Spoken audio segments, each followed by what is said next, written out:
আসসালামু আলাইকুম, কেমন আছেন? তো আমরা একটু নুডলস রান্না করতেছি, বাচ্চারা খাবে।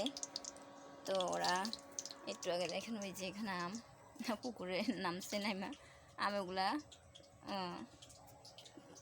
করে নিচ্ছে, টোকাই নিচ্ছে। তারপরে যে মানে অনেক আম পড়ে, সব পচে পচে যায়। তো ওরা 2-3 জনে নামছে, নামে আহা শেষ, কারেন্ট শেষ।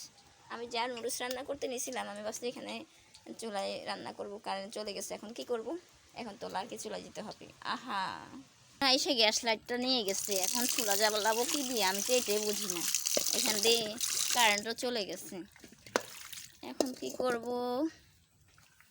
কি করতেছে ময়লা পানি আমগুলা কি মানে এরকম ফেটে ফেটে আম পড়ে গাছের থেকে, মানে প্রচুর। এই দেখেন গাছগুলোর থেকে এরকম করে করে করে করে, এগুলো তো পুকুরের ভিতরে চারপাশে তো গাছ, গাছগুলোর থেকে আমগুলো এইভাবে ফেটে ফেটে মানে পড়ে যায়।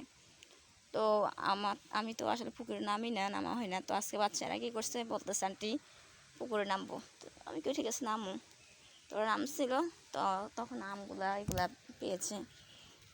কারেন্ট চলে আসছে, চুলায় রান্না করতে হইব হয়তো, দেখি। যাক, কারেন্টটা চলে আসছে, ভালো হয়েছে। আহারে, আমি এখান থেকে পাত্রে যাইছিলাম, তো ননস্টিকটা একদম পোড়া পোড়া ইয়ে নিচে দিয়ে লেগে গেছে। তো এখন আবার এটা বসাই দিচ্ছি, যে কারেন্ট আসতে ভালো হয়েছে, নিলে তো চুলা জ্বালাইতাম কি দিয়ে। গ্যাস লাইটটা একজনের নিচে দিয়ে যায়নি।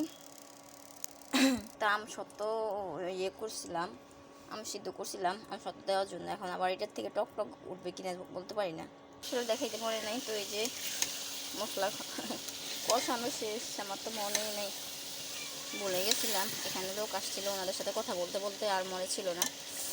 তো সব কিছু দিয়ে দিলাম, এখন তো হয়ে গেছে অলরেডি। নুডলসটা দিব। তো নুডলস রান্না শেষ। তো আমি এটার মধ্যে একটু টেস্ট মানে শুকনো মরিচ আমার ভালো লাগে, তো একটু শুকনো মরিচ দিয়েছিলাম। এখন আমরা